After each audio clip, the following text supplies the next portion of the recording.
Welcome to Bat Meeting, I don't know, 15 I think it is. Nice to see you all here.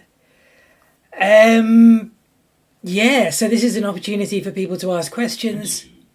Quite often, no one has any questions, especially when there's loads of people here, because it's just slightly weird talking in front of so many people. I'm used to it, I don't care. Do we have the Batman in the house? Is he here yet? We do. Hello. Hey! So, I did introduce you before, but if you remember the Batman and Robin series from the 60s, the original one, not the modern films, there was a guy that they said was Bruce Wayne, who was really the Batman. It was all a big secret. Well, I can report to you now that the Batman's real name is actually Steve, and he lives in the northeast of England.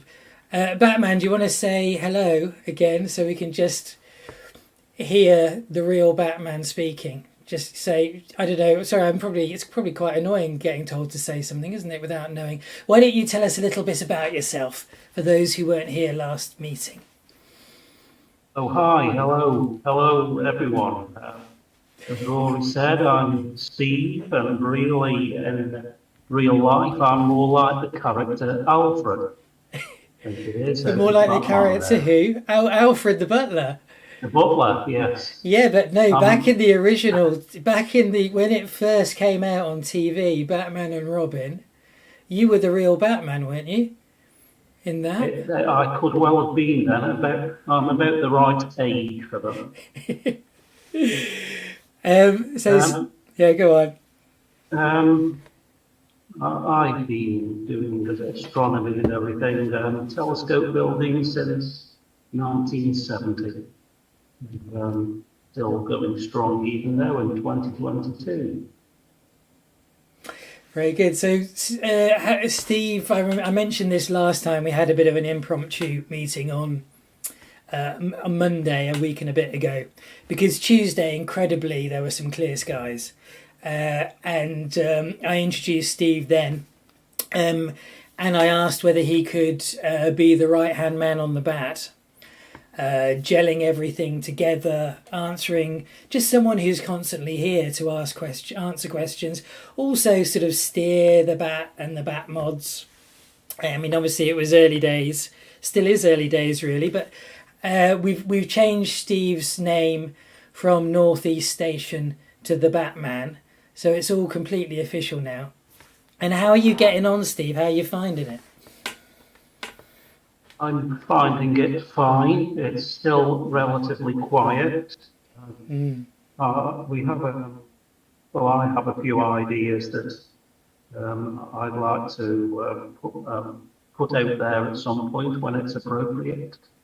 But as you say, I'm always here. We'll see how it develops.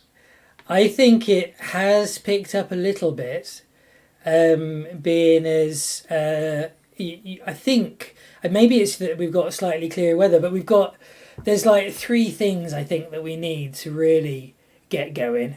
Well, no, 4 things I guess actually. One is someone who's like a gel and sort of can drive the bat, so it doesn't take up. I can't spend all my time here, and I have to, go off and make videos and stuff. And so we've got that. That's you. The other thing that we need is some clear skies. The other thing that we need is I want to make a big video, particularly about the bat and lucky imaging, which I haven't been able to because there haven't been clear skies. And the final thing that we need is an instructional video so people know what the heck is going on. And I'm very excited to announce that So Real, aka Paul, delivered his instructional video. And let me just, before we go to Paul now, let me just tell you all where it is, because it's on the web, it's on the YouTube, the Astrobiscuit Discord server YouTube channel, but also it's in instructions. Here it is. I wonder if I play it. I've got a feeling actually if I play it you won't be able to hear the sound. But let's try Well it. done on making it into the bat. Now you can start capturing. Can any of you hear the sound? Yes. You can. All right. Well, just so Steve go. So what I'll do here is run through each of the processes contained in the instructions in a bit more detail. Didn't mean to do that. So number 1, register your scope.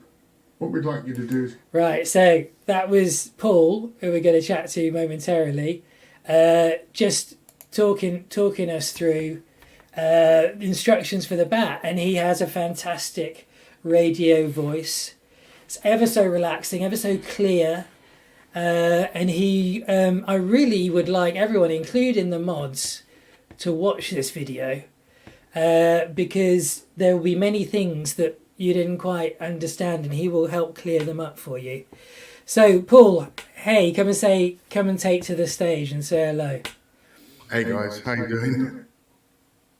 There he is. So we finally got the video done. I think it took about 2 months, 3 months, something like that. 3 months working every day.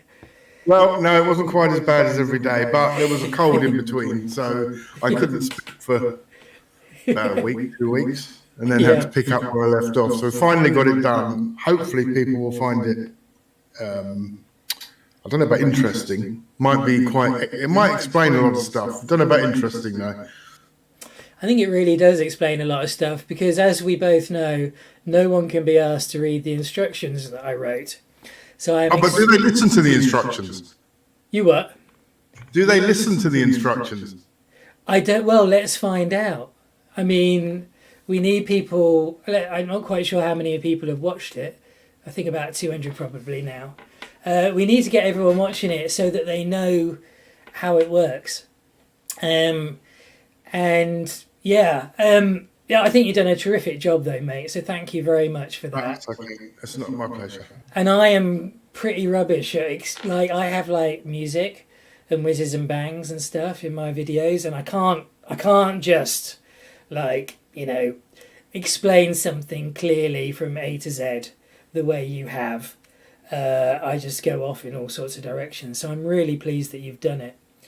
And hopefully now with the video there, the instructions, with us having the Batman here, with us having a core team of excellent core team, I'm hoping that, and fingers crossed we get some decent weather, because it has been terrible.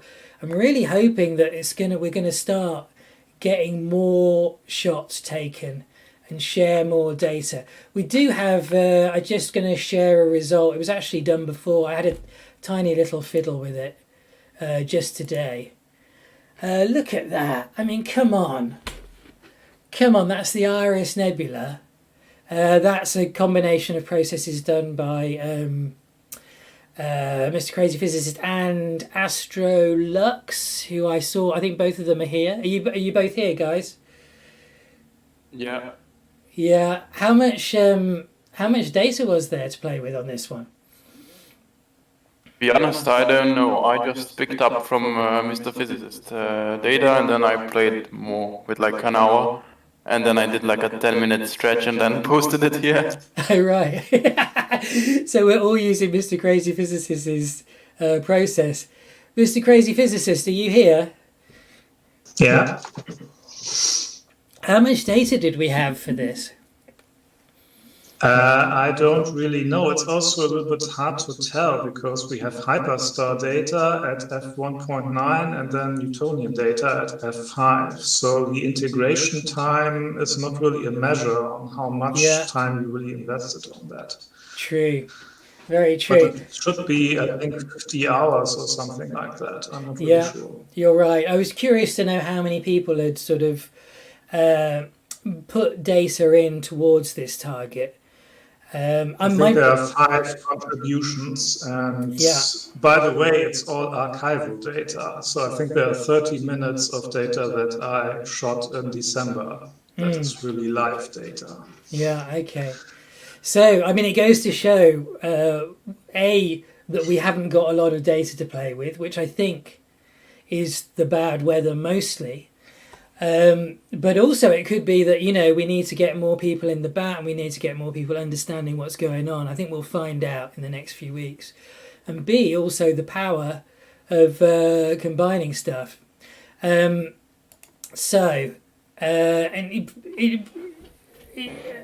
think what we need to do is, what do we need to do?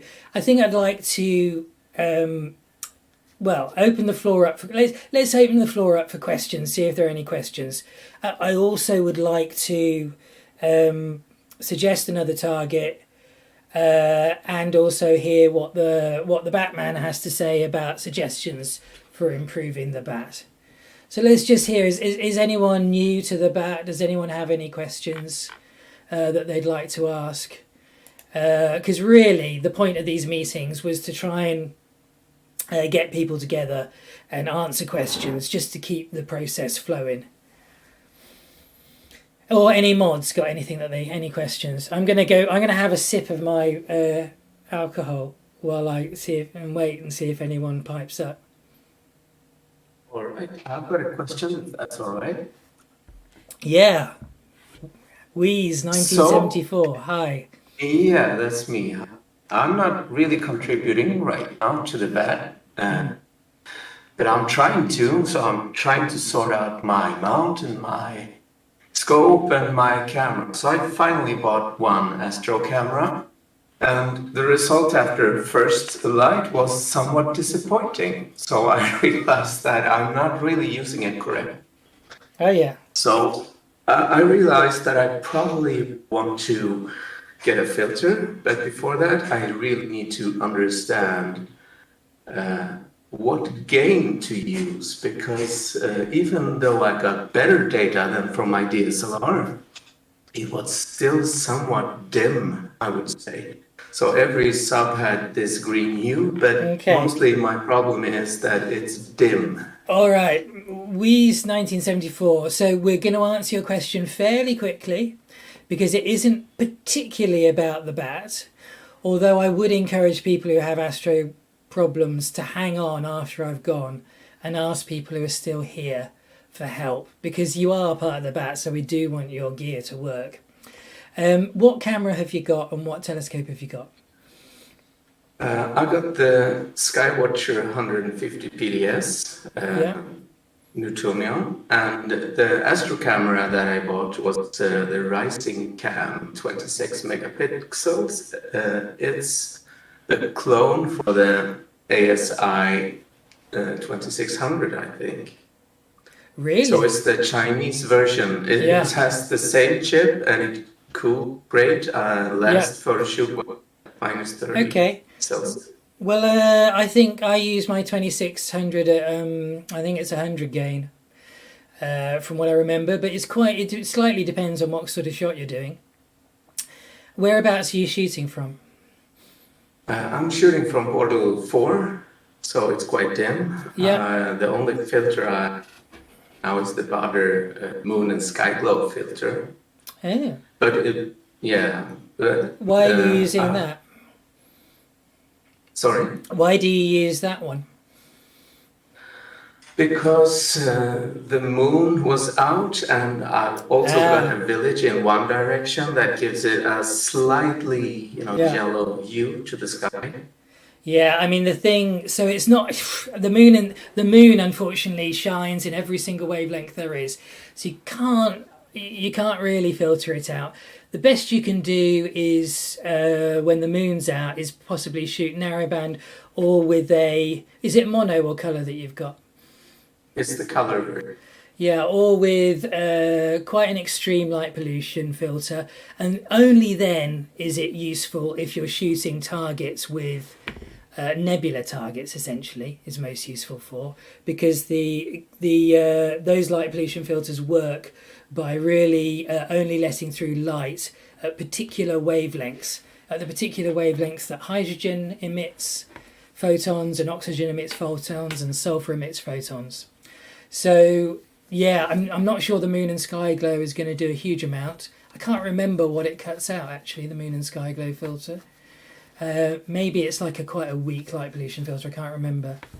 Yeah, it is, absolute, yeah. So the main thing is going to be, you was shooting under a strong moon, that's what's going to mess you up, I would say. Has that helped answer your question? Absolutely. So filter is one issue. I realized that too when I saw the data. But then again, after I tried to remove it, the nebulosity was kind of low. So I'm thinking maybe to pull up the gain a little bit with that. So go on the website and have a look at how. So basically, upping your gain is great, except that it makes your it's like the well depth, the what do they call it? Someone jump in! Come on, I'm having a brain fart moment. The number of stops that your camera can handle. So it's similar. It's obviously it's related to ISO. Dynamic range. Dynamic range. Thank you, mate. Thank you, Zaf. It's like oh God in the morning, and your brain is working better than mine. Mind you, it's probably because I've had a little thing to help me out. Yeah. So I actually, when I'm shooting deep space, have quite a low gain. And if you look on the website, you'll see that there's a ZWO website. You can see that the upping your gain reduces the dynamic range. That means that your stars, I'm just being really simplistic, your stars will fill the well with electrons or whatever it is CMOS cameras have, and that means they'll sort of peak. They'll like be completely white. You don't want that. You want to have some stars dimmer than other stars. You don't want them all blowing out. So I think a gain of 100 is quite good. As I remember it, a gain of 100 gives you pretty good dynamic range. But yeah, just Google ZWO2600 dynamic range. Google that and you'll see a graph. And yeah, long exposures, keep the gain low. Short exposures, bump it up. I would. From my own experience of using a CCD camera or a similar camera, I've read that the best gain you can use is 120, but if you want to get more dimmer things out, then you can go like around 150-ish, and above that is a bit high. I think that depends on the manufacturer, because 150 gain on an ASI camera is not the same as, for example, on a QHY camera. And also we do lucky imaging with really high gain because we do quite short exposures, and high gain gives you a different advantage, which I think is a level beyond where you're at, which is it lowers the read noise. Okay, Louise, I think that do you want to hang around, and I'm sure someone will be here after I've gone. I've got to finish at 10. And you can, I'm sure you'll be able to go in depth, and there'll be plenty of people here who know how to help you very exactly with your particular camera. I just want to, does anyone else have a sort of more bat-related question? No one does. Again, I'm going to have a sip and see if anyone. There's no questions, because they've all watched the video. I don't think they have.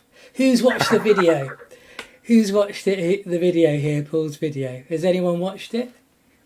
I did. I watched it. Who was that? I put the subtitles on it. It is actually a good video, by the way, guys. So definitely do give it a watch, even if you know what you're doing. Yeah. It keeps us all on the same page, and I still learn a couple of things from it that I would have liked to have known a long time ago. Yeah. Is there a new video out, or is it somewhere on the Discord? Yeah, so the video is, I'll just show you. It's, if you go to instructions, it's the instructions video. There it is. Can you see it? You're not watching my feed, are you? So if you see at the top... Yeah. No, I found it. Okay, good. And I haven't watched it, I think. Or I did, but a long time ago. Well, it got put up there a couple of days ago. So... I didn't watch it. No, I don't think many people, not enough people have watched it. It's Sunday tomorrow. You've got a nice day. When you wake up and you just make yourself a cup of tea, I hope everyone has a nice cup of tea on Sunday morning, pop open your phone or your laptop and just watch through this video, 20 minutes. It will show you how to use the bat and how we're working. Yeah, and it's, as I say, it's Paul's an excellent, clear and relaxed delivery. Very good. Okay. Skippy is happy. Are you able to speak? Hello. Hello. Do you want to tell folks what you've managed to implement in the Test Your Scope channel? So up here, for those of you who don't know, we have a channel where you can drop a sub and have your scope tested. If you're lucky, the mods will check it out and make sure your scope is collimated, see whether you've got any kind of issues going on with the scope. Also, if your scope's really good and sharp, and you're able to capture stars more sharp, that's probably not the right expression, but you know what I mean, than 3 arc seconds full width half maximum, you'll be promoted to one of our high resolution images. So yeah, tell us, please tell us, Skippy is happy, what you managed to do for that channel, which I think is very cool.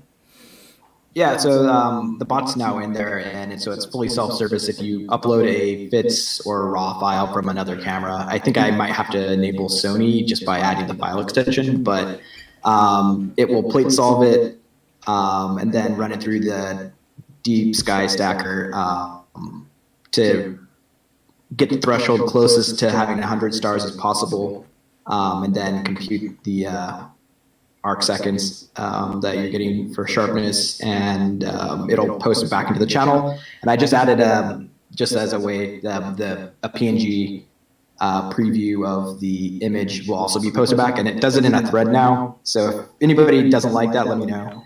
But I think it kind of lets the conversations, you can have a conversation about that submission versus like having them interleaved. So like an example would be the bottom one. That's from me, the FLT91. If you click that, and you'll see on the right side. Oh yeah, here's the thread. So here's you and SpaceGate and the Batman all talking about that particular scope. Oh, there's the PNG. Awesome. It's such a good... And if you've got no idea what we're talking about, watch Paul's video. But that is amazing. Skippy is happy. Well done. Yeah. So that's fantastic. And if you click in Discord, if you click the preview image, it'll say open. It'll let you say open original. And that one should be a full resolution. And I didn't actually. It comes from a TIFF that's generated from the RAW that's stretched, so it should be pretty accurate. Oh, cool. To zoom in and whatnot, but cool. Yeah, so that's all I did. Oh, and also I added just for fun reactions. So it does a little hourglass when it starts, and then it removes that and puts a checkered flag when it's done. But then you can see there was a bug and it didn't remove the hourglass at one time. But then also if it's a sharp scope greater than 3 arc seconds, then it adds a little knife or a little dagger icon reaction. Oh, cool. And then if it has a problem, like it can't calculate the focal length and doesn't have it, or the pixel size or anything related to that, it'll show a little, I don't know if it's a shrug or something, some type of icon indicating that something like a face palm or something, I'm not sure. Okay. Oh, it's a detective, meaning somebody should investigate it. Awesome. Gosh, that's brilliant. I wonder if we can automatically make it assign a role if people do better than 3 arc seconds. Yeah, probably. That's probably easy enough. But we won't discuss it here. But that's brilliant. Well done, man. Really cool. Okay, so does anyone have any questions about anything? I have a question about how do you ask the bot to scan your TIFF or your raw file? Yeah, you just upload it, and if you upload, if you just upload to that channel, then it will automatically do it. Oh, okay. There's another command you can run that'll run it on a URL, which I have to do since my bits are bigger than the Discord limit. But if anybody's interested, let me know. I can also show them how to do that.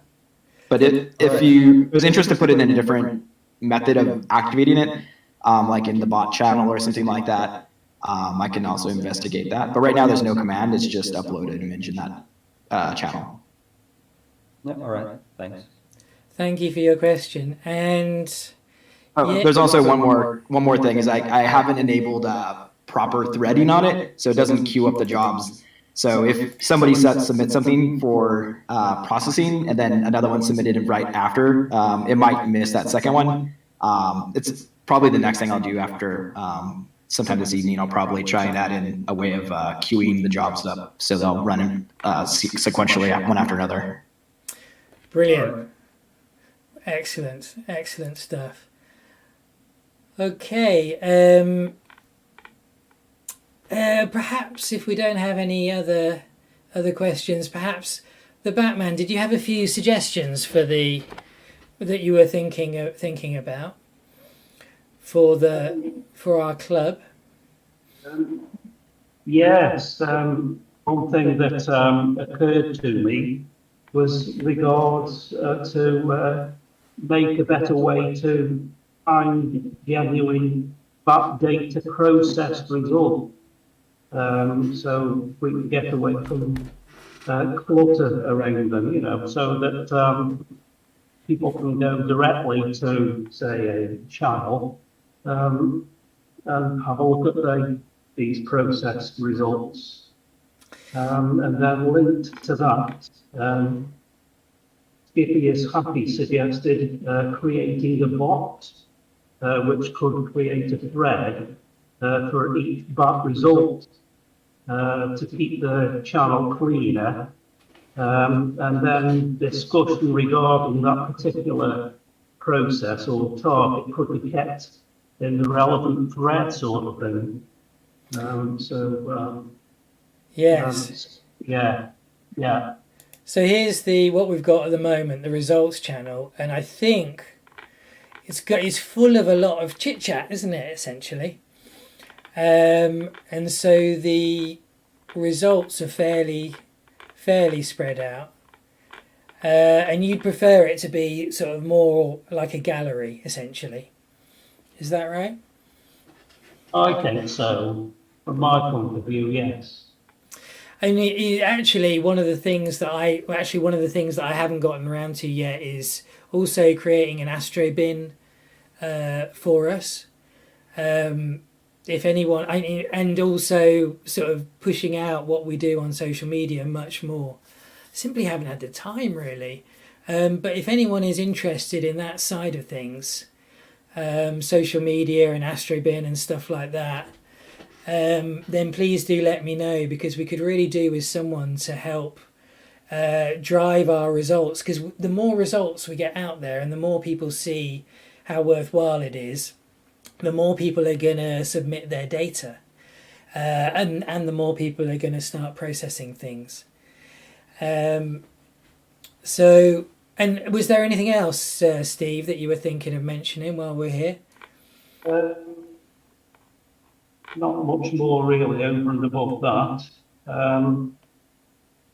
Skippyishappy came back to me a little later on and said that the bot has been implemented in Test My Scope, and there are some examples there for people to look at and evaluate in the meantime regarding the bat process data.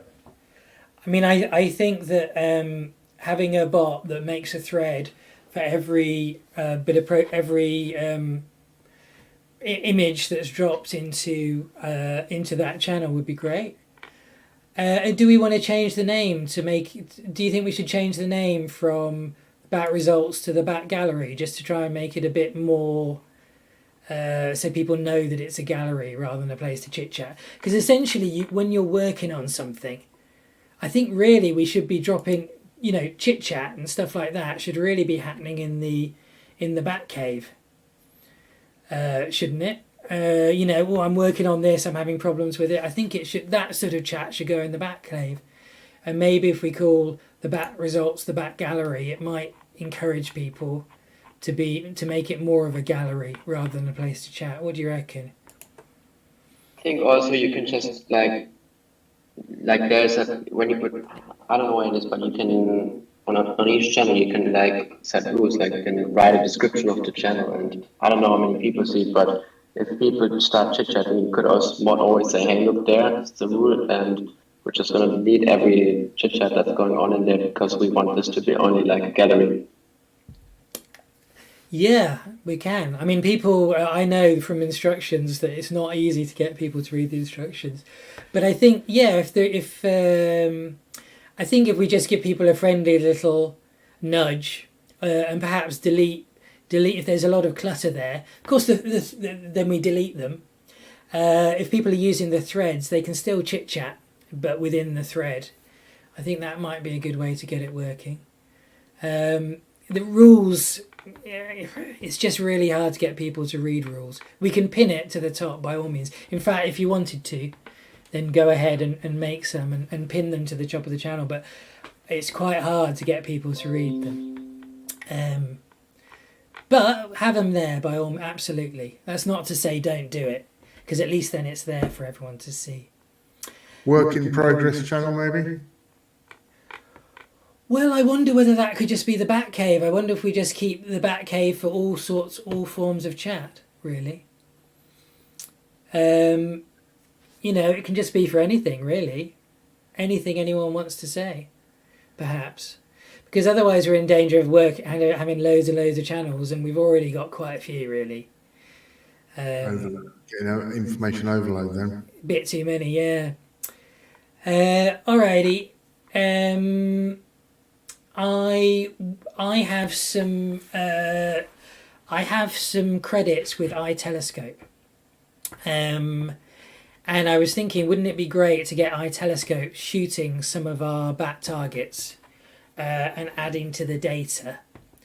And I know the guy... Yeah, that would be great. Yeah. So particularly those of you who have got a target in the bat targets, who've got one of your own, you should pay special attention to this, because I'd like to get someone, and I think I've already got a few people who are interested in this, to basically take the reins over a number of credits with iTelescope, and to I mean, I'll set them up and I'll log them in and stuff, but essentially for them and as many people as we can get from the bat to go in a VC, a bit like this one. It won't be as many, I'm sure it won't have as many people as there are here now. You probably end up with like half a dozen people, and to basically take control of some scopes that iTelescope own.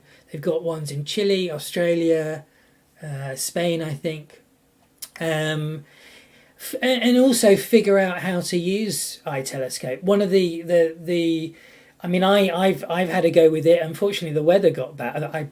I set a scope up. Unfortunately, the weather got bad, and the observatory didn't open that particular night. So so that didn't happen. But I think that iTelescope particularly keen on. They've got a new system set up, so they're really keen to have feedback on how it works. They want me to feed back to them how it works, and I'm keen for some of you guys to have a go on it and to take some shots that we can use as part of bat data. So if anyone's interested in that, then perhaps we can arrange a time for one of the bat mods, I think, to take control of my iTelescope account, and for everyone to sort of join in on selecting targets and scopes and stuff like that. It'll work brilliantly with more people, because they've got so many scopes all over the world that it's quite, it's like quite hard to know which scope to use to shoot what. But with more people, if we decide on a target, we have a small army of people who are looking up the different scopes and different places and looking at the field of view and that sort of thing. I think we'll be able to find the right scope for the right target really nicely. So so Philip, are you here? Yeah? Yep, I'm here. Hey buddy, now you when I were in the Batmods channel, I said, hey, I've got some iTelescope credits, would anyone like to have a go? You said, yeah, I would, and of course everyone would. But how do you feel about this idea of doing a VC and trying to like organize and arrange a little like time to get as many bat members as we can to sort of join in you could take you'd be like in control of my account, but everyone could help sort of decide what gets shot and stuff. Yeah, it will be like team thing. Yeah. Does that sound something you'd be willing to do? Yeah. Oh yeah, definitely. Like I have, I mostly told you that I would like to jump on this opportunity because I used Telescope Live before. Yeah. So that's why I felt like if it's a more, then I might have some experience in it. Yeah, it's actually a bit. Yeah, go ahead. Well, sorry for butting in, but it's actually a bit different to Telescope Live because you can take the shots in real time, as it were. So it's more. So Telescope Live. Yeah, I know. Yeah, it's a little bit annoying. Like you have to wait for everything. Yeah. It's different. They're able to get more photographs in per night because you put in a request and the computer works out, what time of the night is best to shoot your target, so that the telescope doesn't have to spend ages, moving from one end of the sky to the other. It doesn't want to yo-yo around the sky all night. So Telescope Live sort of works like that, whereas these, and what's particularly fun for us, is that they've got scopes in Australia. So of course, tomorrow afternoon, it's like dark in Australia, right? And you can take a 5-minute sub. If you get really good, I haven't quite figured out, you can see what it looks like, you can change your thing. It's probably better, to be honest. I suspect it's much better. If anyone knows iTelescope, they're probably rolling their eyes. I suspect it's better to work out beforehand exactly what you're doing, because otherwise you waste your time, the clock starts ticking and you... But anyway, whatever happens. But it's, of course, we can do it in the daytime in Europe with scopes in Australia, which is awesome. So when might you be able to do something like this? Well, I mean, I'm really open to any time that's after in Europe. What about what if we did it on like a weekend, an afternoon what about tomorrow afternoon, for instance? I'm guessing you're going to be, because that's quite short notice, I'm guessing you're going to be a bit busy. Oh, well, tomorrow afternoon, I think I'll be able to work that out. Yeah. Or do we wait? Actually, so the credits cost less when the moon is out. Yeah, that's same like on Telescope Live. Yeah. So maybe if you had a chance to do a little session where people could get the hang of it tomorrow afternoon, where it's a lot cheaper because the moon's out. I think actually they were thinking of doing free sessions when the moon was out. Yeah, they were talking about it. It's really close to full moon. Yeah, so it might be free. So it might be a good tomorrow afternoon if you're around. Might be a good opportunity for folks who are interested in yourself to kind of get the hang of it and discuss what bat targets to go for and with which telescopes. And then maybe next week or the week after at the weekend you do, actually do it. Use spending a lot of the credits essentially. I don't know. It's up to you. Yeah, like test run, then like the full go. The full go, yeah. So if you let me know when's good for you, I'll just show people at the top of this, at the very, very top. Oh, you can't quite see it, unfortunately. I wonder if I can... Right, can you see that? At the very, very top is this thing called events, right? Yeah. So... schedule event? We'll make an event when you've told me you're free, and BAT members, please keep an eye out for it. And when it starts, we just click start and stuff like that. But I'll also do an announcement. Awesome, Philip. That's brilliant. Thank you very much. And hopefully we'll get. Is anyone? Hopefully we'll have some people who are here who would quite like to partake in that. And we'll also do a shout out. Anyone got any questions about the using an iTelescope to shoot some of our targets? Okay. got a little bit of time left. So, talking about targets, I'd like to suggest a target. It is M82, the Cigar Galaxy, and this is a high resolution target. Let's just have a look at it. I'm going to potentially suggest another target, although I've forgotten the name of it. But M82, right? So this was shot using a 4-meter scope, but for very little integration time, like 20 seconds blue and 70 seconds hydrogen alpha. And you can see what's interesting about this galaxy. It's called the Cigar Galaxy, right? It's a starburst galaxy. It's got these great plumes of gas shooting out. I think it's, well, maybe someone can tell me what's going on with this galaxy. Is anyone here astrophysicy and knows what's happening? I believe it's got something to do with there's like some kind of effect, shock waves perhaps running through. Perhaps it's got something to do with the massive black hole at the centre. Anyway, what's interesting about this is it's an edge-on galaxy. Let's just have a look at another shot of it. It's an edge-on galaxy, and it's got dark dust lanes in it. And as I've been going on for a while, these high contrast targets are absolutely awesome for lucky imaging, because when we're lucky imaging, we're doing like sub 1 second exposures.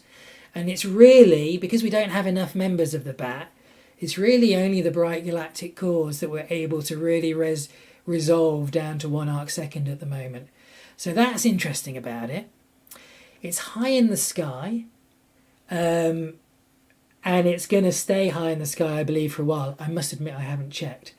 People who aren't lucky imaging, perhaps people who got CCD cameras, can also get a lot of luck with hydrogen alpha shooting to get these wonderful plumes.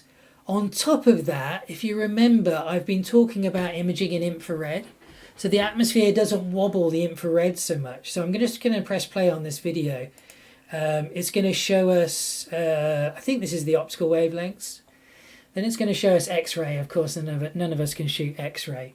But then finally, it's going to show us what it looks like in infrared. Like, wow, look at that in infrared. There's a huge amount of, I'm guessing, I'm very happy to be corrected, that this is gas that's been spewed out of the top and bottom of the galaxy and is glowing in an infrared, giving off infrared. But I've got an infrared filter now because I was curious to use it for lucky imaging because it reduces the wobble in the atmosphere. And I just think that maybe this would be a great target for us to go for.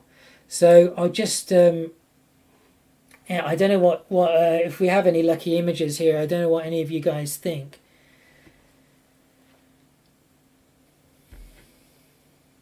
I'm definitely not lucky imaging. I have 22 on the full width half measure, but I showed it like, I uploaded it like 10 minutes ago.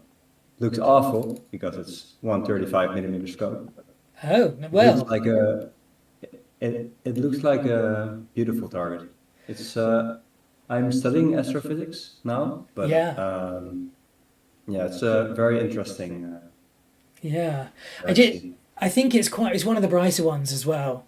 And I've got, so behind me now I've got Big Bertha, and I did for the first time get to go lucky imaging with her. I went to a car park called Bignor Hill Car Park on Tuesday night. I spent the night in the car. And I did, whenever you do this kind of thing for the first time, there are some technical issues. And my technical issue was that in order to lucky image, I needed to use SharpCap, but for some reason SharpCap wasn't happy talking to my camera. So that's the one thing I didn't test before going out there. But I did notice that Big Bertha at f6, my 1 second because I did do some 1 second exposures, but full frame. she was a little bit slow, really, to get a lot of detail on the galaxy that I was looking at. The galaxy that I was looking at was the Surfball galaxy, I think, and it's a bit dimmer than this one. So I'm really keen to go for this one because it's a bit brighter, and Big Bertha will be able to handle her better. Yeah. But 135 Can I chime in quickly? Yeah. I like that target too a lot because there's also M81 right next to it. So for many people, it would be possible to shoot just both at the same time. And yeah, the chap who had the 135mm lens who was just on. I mean, there's quite a lot of IFN, isn't there? What is that? Intergalactic? No, interstellar flux. Something, isn't it? Integrated Flux Nebula. Anyway, sorry. Integrated Flux Nebula. Integrated Flux Nebula, that's it. Thank you. Flux capacitor. Yeah. So it's actually a good wide field target as well, but yeah. Yeah, but also... Well, it wouldn't really be wide field. It's still like, they're very close together. You would still need a pretty long focal length to capture them both together. You're right. It's in fact most of the people who would not shoot lucky imaging on it, but just regular shots, will automatically probably already have both in the field view. That's true. I mean, and actually, it's the regular shots where you get both in the field and a bit more. They do show the Integrated Flux Nebula as well, and that's something that with the regular images who are here. I think it's really interesting to go for stuff like Integrated Flux Nebula because with all the photons that we're getting, we saw from the Iris Nebula, it was just 5 contributors. With all those photons that we're getting, we're able to reveal so much of those dark little bits of dust. So yeah. Sorry. I also think that a lot of people already have shoot the target, so we already have a lot of data and we do not rely so much on good weather. Yeah, I've got... Basically means we can focus more on the lucky imaging, right? We already have a lot of the deep image data as a basis. Like lots more people can maybe try the lucky imaging because I think that's really interesting on this target. Right, let's make the target. Let's get everyone to try and upload their data from M82 that we've already got. Please watch the video when we've got the target up there because the video talks about aligning the data. And I know Stefan, was it Stefan or was it Alex? One of our Yes, it was me. I was asking for some suggestions as well because I think one of the things which could also help a lot is if people do a dynamic background extraction before they upload the data, simply because then there's no gradients anymore, and if you want to stack the stacks, having the gradients in can make processing more difficult. So if everyone just does a simple DBE before they just upload the stacks, it's going to clean up the images a lot. It's going to save a lot of processing time, I believe, for the people processing. And the second thing is, as Rory mentioned, I think he had put it in the video, if people just upload the images already aligned to a reference image, it's also going to be a lot more helpful for us because the mods don't have to search for the images again, open them and see if they're already aligned or not. Because if every image you upload is already aligned, it's already like sorted and easy to do. But right now, what I've noticed is, for example, in M33, the aligned folder was not complete because there was many images which were not aligned but still need to be aligned, for example. And for the mods, I think it's really difficult to keep track which images have they already aligned, which they still need to align. So it's a little bit of a lot of work. So the idea is if everyone just does the small part of aligning the image before they upload it, it would make the process for the mods a lot easier. Comment on this one. Make sure the alignment images are good ones because ProPixel processor on the M33, basically I had a total nightmare of it actually aligning every single channel because it wasn't good enough. You should watch the video. You should watch the video because no, it was a program problem. No, I'm sorry. Align against it. Pam, hold on a sec. You should watch the video because Paul, was it M33, Paul, that you were doing? M31. Oh, was it M31? No, it was M33. I know that it was. So Paul did the whole thing. Exact same problems with exactly the same problem. Yeah. exactly the same problem with AstroPixel processor. He was able, so he's on the video talking about how to align. He runs through doing it in PixInsight. Great. He does it in AstroPixel processor. He can't get it to work. He says, why is this bad? You know, why are we using this? And then he manages to do it in Deep Sky Stacker. Essentially, you're right. We need to get we need to get stuff, the alignment images, not so heavily processed, because AstroPixel processor flips out if the image is too stretched. The PixInsight doesn't though. So I think a big thing to take away from this is, because everyone's working on it and no one gets things perfect, let's be honest, we all make mistakes. The big thing is that if you're having problems aligning, please go to the Batcave and say, I can't align my stack. Can someone with PixInsight do it for me or help me out? And we'll get to the bottom of it. Yeah. So sorry, Pam, I did cut you off a little bit. Oh, but yes, I have actually reported it to the APP developers. So when I get back to imaging again, we're probably going to go back and have a look at it. Okay. Yeah. I was actually really surprised when I did the video that it worked in DSS. And not in AstroPixel processor. I was expecting it to be DSS would fail. So go figure. Yeah. I don't know. There's a setting in APP that you've got to adjust. I don't know. I don't know it well enough to fiddle about. Yeah. No, it was a nightmare because I tried it multiple times, and one time it was the luminance that failed, and then it was the alpha that failed the next time around. So I never actually managed to get a full stack of everything together. So I just basically came back to it later. Well, hopefully these problems are going to be ironed out through time. One of the things that's going to help is this video that Paul's done, because everyone's going to know about it now. So that's, it's one of the pieces of the jigsaw has been put in place that's going to help the bat run smoothly. But I think as we are going to run into problems, as I said already, please go into the Batcave and say help, or message whoever's in charge of the target and say this isn't working. But as Stefan says, let's all see if we can get our M82 data uploaded once we've got the reference frame sorted out, and please align it. And if you can't align it, ask someone else to align it for you. I noticed Zaf in Australia is saying M82 is not so good from down under. Zaf, have you got any targets to shoot right now? I was doing Thor the other day, so that might work. Which one? Is it one of the bat Thor's helmet. Oh, Thor's helmet, and that's one of the bat targets, yeah? Yeah, but there's some good galaxies coming up, so it's probably worth a look. Yes, excellent. I'm about to move on a little bit from M82, although we got sidetracked into it was very good talking about the need to align. Yeah, anyone else want to chirp in on M82 before I move on? Can I just chirp in on aligning? Yes. I think if you can get your framing set as close as possible to the reference frame, that will help alignment a lot, I think.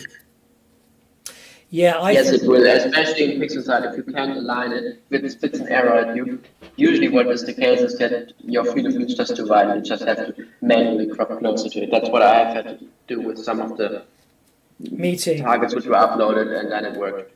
Me too. In PixInsight, in order to align it, I'm just going to repeat what you said, basically, mate. Was that Alex or Stefan? Stefan. Yeah, I'm just going to repeat what you said. If you can just use the dynamic crop tool to just crop it a little bit wider so that the alignment doesn't have black edges, but roughly to the right size, PixInsight works so much better for aligning when the images are close-ish. Because normally we're a lot wider, or a fair amount wider than the reference frame. Okay. Yes, I can't remember where I was. I was about to move on. Any more before we move on to the final thing? Okay, Zaf actually mentioned this. He said there's quite a few good galaxies coming up. The truth is, we are going to be having to wave goodbye to all the goodies in Orion soon. And I wonder whether it's worth us getting a regular target or even a wide field. Actually, we've got one wide field target, the Jellyfish. Is that a wide field, Stefan? Jellyfish Nebula? I don't know. I would say it's a regular To target. be honest, I don't think it's wide field one because I have it actually full frame on 1200 millimeters. Is it one of our targets, the Jellyfish? No, it's a competition for this month. And I'm getting confused with the Spaghetti Nebula, which was our wide field target. Apologies, that's just me getting right. So back to where we were. Same thought still applies. We're going to have to say goodbye to Orion and all those goodies and all the goodies around Taurus. So I think we should get a regular target somewhere near the Flame Nebula, because the Flame Nebula is one of the last targets to disappear below our horizon at this time of year. And when it's gone, we're going to have to wait a bit because there's just blooming galaxies and they're not so great for regular images, great for high resolution images. And we're going to have to wait for Cygnus to come up, pop its head up in a few months' time. So I think we should look for a target around the Flame Nebula area. There's a lot of hydrogen in that area of our galaxy. Oh, you mean the Flame and Horsehead? No, oh bollocks. The Flaming Star. What name do I mean? Flaming Star. It's Sagittarius? Oh no. Oh gosh, I'm so bad with names and this is really coming to haunt me now. You mean the Flaming Star Nebula? Flaming Star Nebula. Yeah. Flaming Star Nebula. So that, I was looking But at that one is right next to the tadpoles, right? That's the tadpoles above it, isn't it? Above it to the right, tadpoles. And so in that... I believe I've already suggested that target once and then we decided to not choose it because people like the Spaghetti Nebula more. Well, but no one is shooting it now, so... Yeah, I mean, I think we're gonna have to go through. I think one of the things that we need to do is actually we need to push certain targets. So I've pushed M82. I think that should be one. I think we need to find a regular target around here.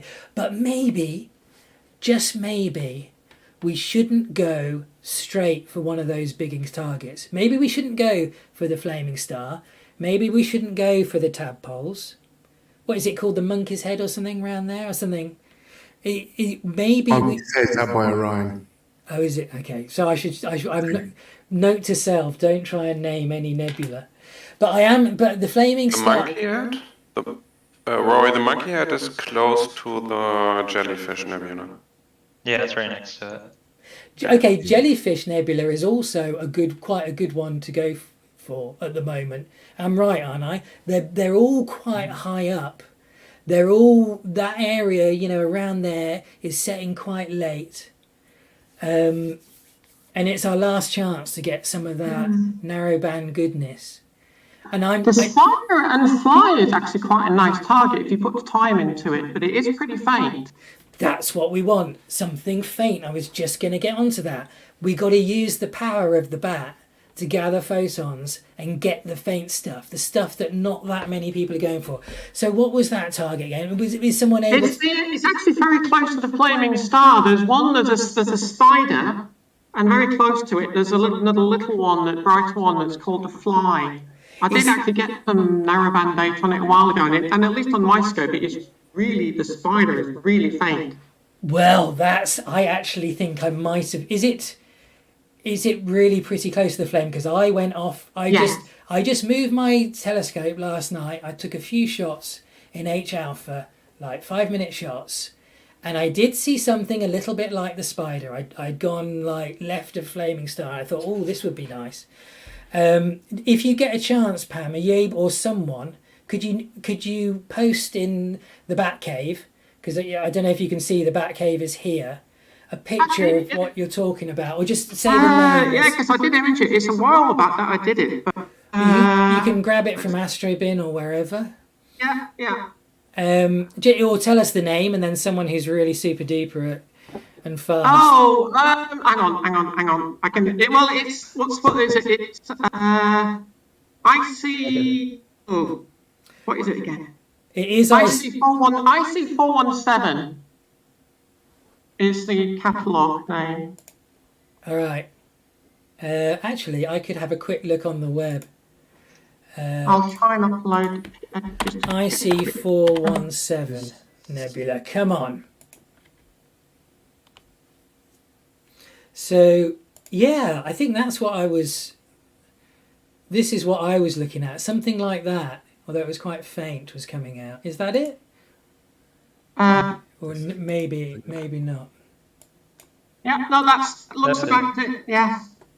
And you have this like little little bit that's sort of like the brighter bit that's pointing down towards where the fly is. I don't think the fly is actually on that field of view. It's slightly further down. Well, interestingly, this shot is not deep enough to really bring this nebulosity out. You can see they're beginning to have issues. There's even faint bits of dust and stuff around here as well. I think ridiculously faint. I got about 5.5 hours on it, and it's there, but it's nowhere near. You could spend days on it.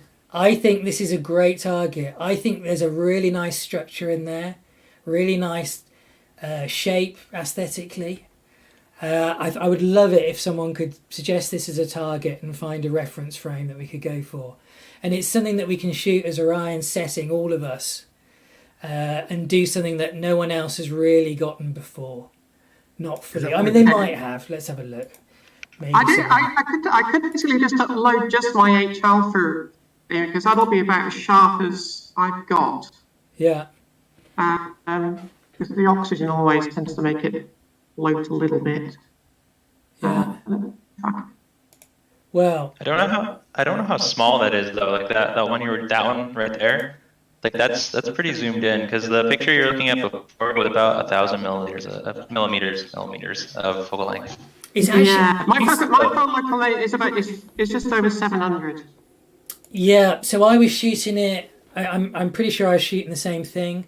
The Spider of it, I was shooting 535 millimeter with an APC size sensor. So I was quite wide, really. I was really in your regular zone, and you could see the Spider thing. You could see the nice bright core. It looked a decent size to me, I've got to be honest. And Pam is 700 millimeters. How big is your sensor, Pam? It is a CCD, so it's not one of the newer ones. So it's my field of view on that is it's about 1.2 degrees, 1.5 degrees, something like that. Oh, you are fairly zoomed in then. Okay. All right. Well, anyway, let's have a look. I think something around there would be a great thing to go for. I'm just checking on Nina. That would actually work for regular images. Awesome. Well done. Which is what my setup is. I'm just looking at the framing on Nina, and it's okay. Yeah. And it's at the zenith by the look of it at this time of night. Yeah. I mean, it's one of the last targets that we can get. Should we have a push for it? So if someone's willing to take that on, that would be awesome. And do the whole... If you're not sure what to do, watch the video. You need to suggest a target. 4 people need to set I just uploaded my H alpha. Oh, there we go. Yeah, that's it. And is that little... let's see if I can... Is that... I don't know if you can see my screen. Is that something as well? Did you say there was like a spider and a fly? Is that the fly? Yeah, that's basically one of the reasons I went for it, because I thought it was quite interesting. Yeah. So it's a spider basically chasing after a fly. So it's this. You can just begin to see the web of the spider, and this is I don't know. Well, actually, maybe you can't. Can you see my? You can't see my pointer, can you? But it's something that, you know, if we get enough data on it, we can really bring out nicely. And I think it will bring a unique and new view to this target. I think it's a really good one to go for. So, yeah. That whole region is a huge area of HA by the look of it. Yeah, it really is. Yeah.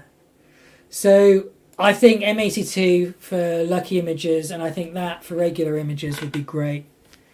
And I'm going to have to call it a night because I've got to stop. It comes to 10 o'clock. I have to call it a night, I'm afraid. I have a boomy voice and it keeps my daughters awake. So that's it. So just very quickly, does anyone else have anything else to say before I go?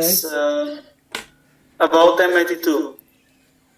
I don't remember. Did you say that we are aiming for both the hydrogen jets and the details in the core of the galaxy? Or just for the details?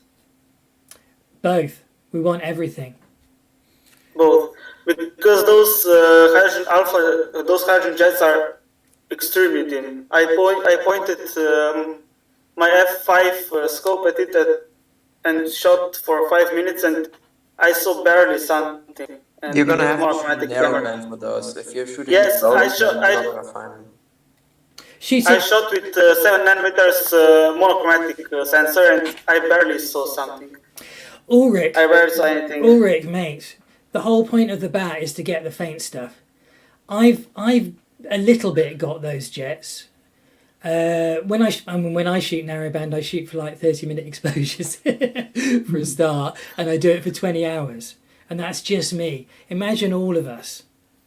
We'll get the jets as long as enough people do it. We'll get them. If you are only able to do it for an hour, upload your hour's worth of data, and it'll add and it'll grow, and the jets will start to form. Right? Yeah. That's the point of the bat. That's why we're here. Don't be put off because it's faint. If it's faint, that's good. That's what we go for. If it was easy, one person could do it. Yeah? Anyway, I've got to go. Thank you for your comment there, Ulrich. I appreciate it. I appreciate anyone who chirps in. Any more last-minuters before I get told off for having a loud voice and keeping people awake? I would recommend that those of you who are interested in taking what we've discussed a bit further, I'd recommend that you just hang out, and hopefully the bat mods will hang out. And, oh look, 2 hours, sorry, I just noticed, 2 hours of HA, and there are the jets by Reg Loggy. Well done, Reg. See, Ulrich, it's possible. We also want to get the dark structure in that, the dark dust lanes over the galaxy as well. That's where lucky imaging is really going to work.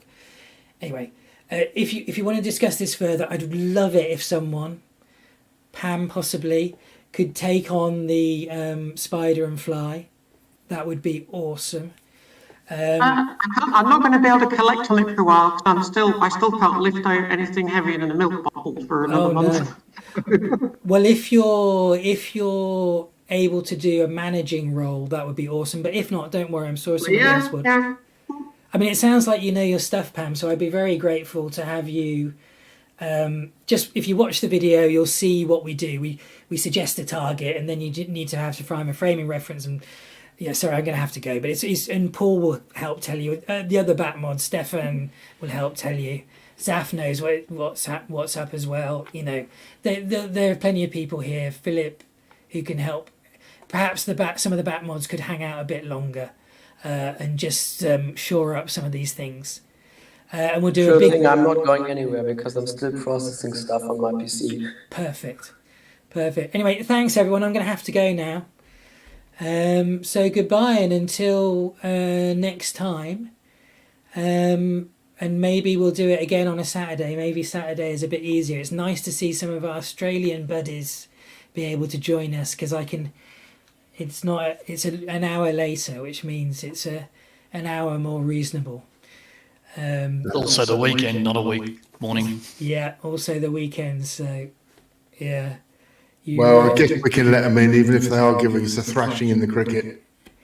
Yeah, we didn't actually, Paul. We don't actually talk about the cricket, do we? That's something. Not at the moment, no. We don't open the door to let them mention it. I say that's probably the rule. I'm actually getting really into croquet at the moment. I just so as you know, Zaf, if you wanted to. Anyway, I'm not really getting into croquet. Okay, I've got to go. I say it again. Thank you all for coming. It's been a pleasure, and see you next time. Hopefully this time next week. All right, bye. Good night. Yes, guys. Bye. Bye, bye, bye. See you.